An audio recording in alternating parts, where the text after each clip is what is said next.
よし。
入っちゃう。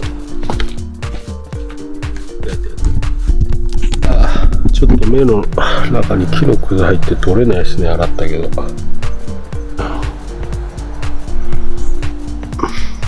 まだ目の中がゴロゴロしてますね。ちょっとだけ様子見ます。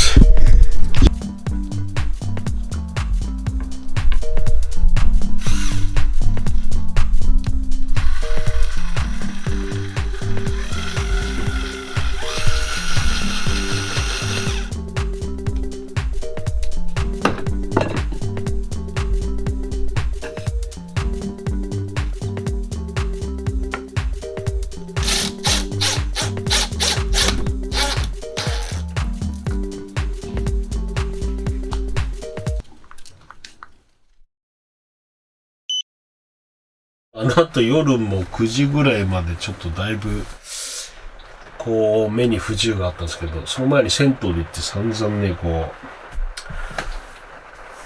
10分ぐらいこう目洗ったりもしたんですけど、なかなか出てこなくて、破片が残ってたのかどうかちょっとわかんないんですけど、ただ目に痛みがずっとあったんですが、その後ご飯食べてパソコンしている時に30分とか1時間とか目を閉じてて、で開ける時になんかもうすでに目やりがこうなんかまぶたくっつくみたいな感じがあって、目開けた時あんまり痛くなくなってたんで、あれと思ってそれで何度かこうやってたんですけど、一晩様子見ようっていうことで、寝ました。ではやっぱり翌朝起きた時目やりが結構あったんですけど、こっち側だけ不思議なことに痛みが全くなくなったままになったんですよね。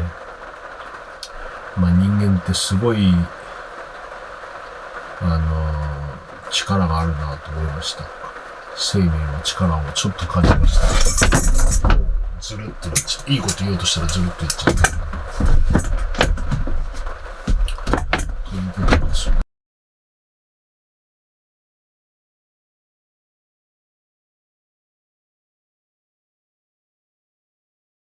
でね、単純な構造なんですね。どれで安いと思った。これ1セットで400何十円だったんですけど、外れちゃうんだな。ちょうど幅の引き出しだったら外れないんでしょう。なるほど。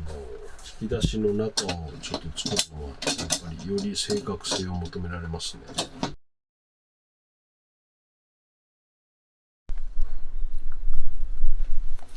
平面ベニヤがいるか。5ミリベニヤ厚いね。いいか。